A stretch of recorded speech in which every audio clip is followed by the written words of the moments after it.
Iran versus Israel का जो conflict था वो आज वॉर में कन्वर्ट हो चुका है। इसकी शुरुआत कैसे हुई समझने की कोशिश करते हैं। 1979 में ईरान में इस्लामिक रिवॉल्यूशन स्टार्ट हुआ, जिससे ईरान के स्टांस इजराइल के अगेंस्ट हो गए और ईरान ओपनली इजराइल की पॉलिसीज़ का विरोध करने लगा, जिससे दोनों देशों के बीच में ऑफिशियल टेंशन स्टार्ट हुई।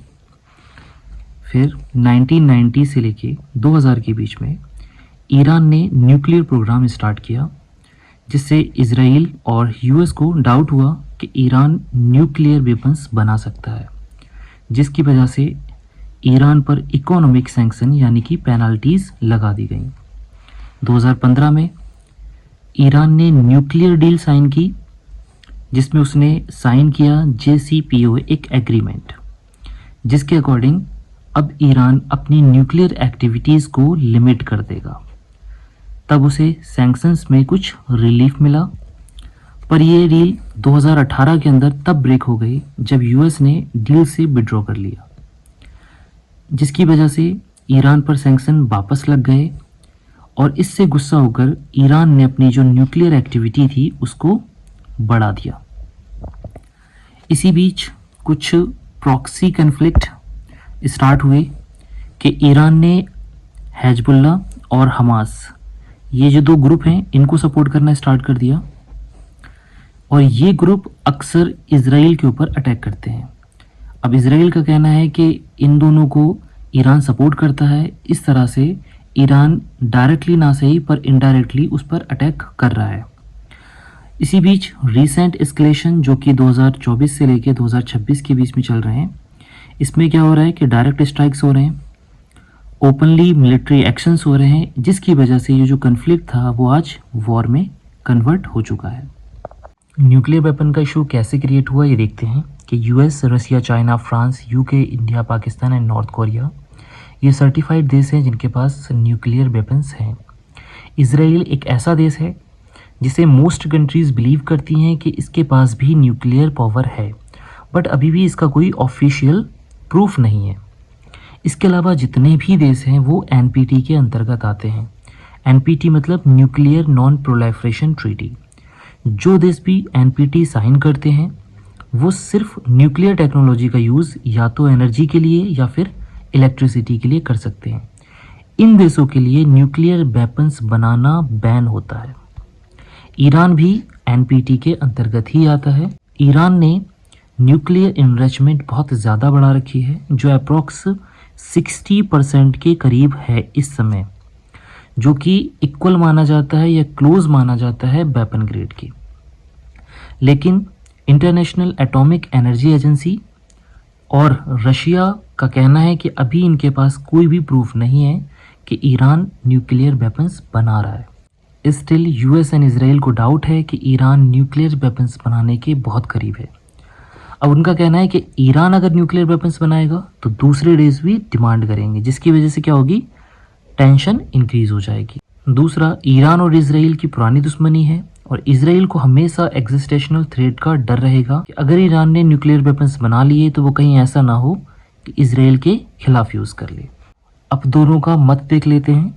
इजराइल का कहना है कि ईरान अगर न्यूक्लियर वेपन्स बनाएगा तो इससे इजराइल की सिक्योरिटी इशू होगा, ठीक है। दूसरा, इजराइल पहले भी रीजनल वॉर फेस कर चुका है, अब वो इसको एज ए प्रिवेंशन एक्शन की तरह लेता है। उसका कहना है कि हमारे खिलाफ कोई पावरफुल वेपन बना रहा है तो हम उसे पहले ही रोक देंगे। जबकि ईरान का कहना है कि वो न्यूक्लियर टेक्नोलॉजी को सिर्फ और सिर्फ रिसर्च या फिर एनर्जी के लिए यूज़ कर रहा है।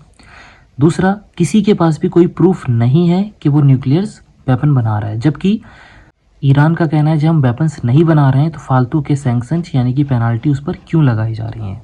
अब ईरान पर जो सैंक्शन या पेनल्टीज़ लगी है उन्हें देख लेते हैं कि ईरान के लिए न्यूक्स और मिसाइल बैंड कर दी गई हैं। दूसरा, ईरानियन कंपनीज़ और पीपल्स के जो एसिड हैं वो फ्रीज कर दिए गए हैं।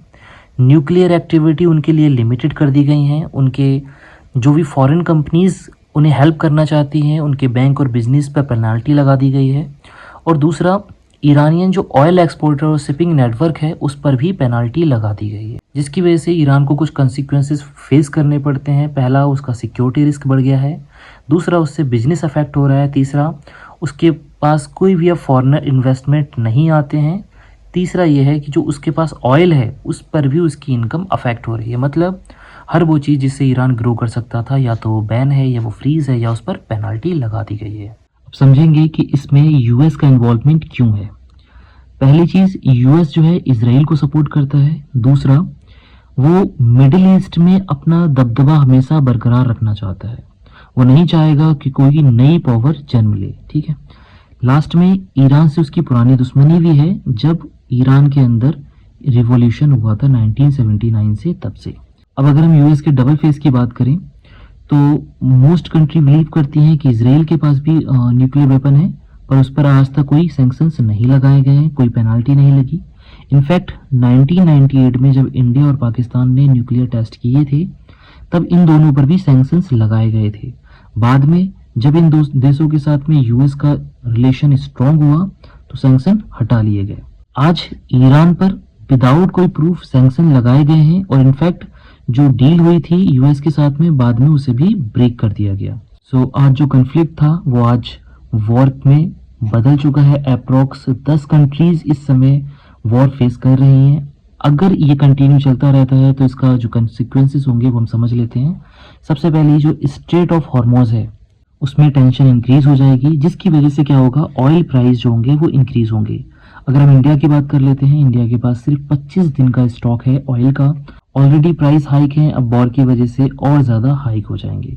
अगर हम यूएस की बात कर लें तो वो इस ऑयल प्राइस हाइक से टेंशन फ्री है, क्योंकि एक तो यूएस अपना 80% ऑयल खुद बनाता है, दूसरा उसने जितना ज़रूरत था वो पहले ही दूसरे देशों से मंगा रखा है। अब अगर ये वॉर कंटिन्यू रहता है तो हिजबुल्लाह, हमास, सीरिया के ग्रुप, इराक मिलिट्री इंक्लूड हो सकती हैं, जिससे क्या होगा, जो वॉर का जो स्केल है वो बढ़ जाएगा। इसके अलावा अगर यूएस का इन्वॉल्वमेंट कंटिन्यू रहता है तो चाइना और रसिया, जो कि यूएस के अपोजिट देश हैं, वो ईरान को कहीं ना कहीं सपोर्ट दे सकते हैं। इसकी वजह से ग्लोबल स्ट्रेस बढ़ जाएगा। लास्ट में अगर हम देखें तो ह्यूमैनिटेरियन क्राइसिस बढ़ती चली जा रही है, क्योंकि किसी भी वॉर से सबसे ज़्यादा जो इफेक्ट होता है वो सिविलियंस को होता है। इंफ्रास्ट्रक्चर डिस्ट्रॉय हो जाते हैं, जीडीपी और ग्रोथ देश की खत्म हो जाती है। और अंत में जो इजराइल ने ईरान के चिल्ड्रन स्कूल पर हमला किया है, जिसमें अप्रोक्स 160 बच्चों की डेथ हुई है, हम इस कार्य की निंदा करते हैं, क्योंकि किसी भी वॉर कंडीशंस में हॉस्पिटल और स्कूल हमेशा सेफ जोन होते हैं। बाकी वीडियो अगर इन्फॉर्मेटिव लगी हो तो please like, share and subscribe.